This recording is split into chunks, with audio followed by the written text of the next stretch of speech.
Growing up, I was always bullied for being Asian. I would get mocked for having small eyes, and I would be seen as a dog eater.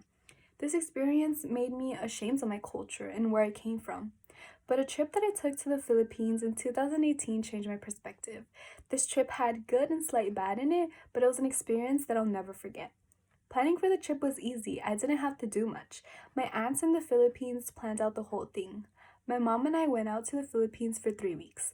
The first week we were in Mindanao at my grandma's house. The second week we went out to Bohol where my brother's wedding took place. Then the third week we went back to Mindanao. The best part of the trip was going out to Bohol. We went on tour where we saw different types of animals such as tarsiers.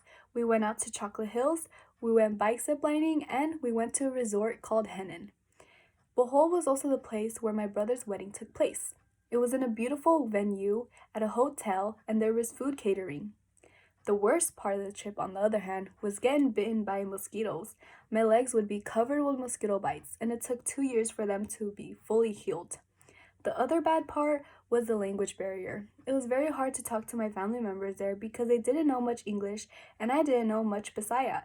So it was just very awkward and quiet at some times. But the experience is something that I'll never forget because I've never felt connected with my culture before. I've always felt disconnected and out of place, but going to the Philippines made me realize how beautiful my culture is, and it made me want to learn more about where I came from and learn more about my language. Although getting bitten by mosquitoes was no fun, I can finally say I'm proud of being Filipino, and I can't wait to go back. I finally realized how beautiful my culture is.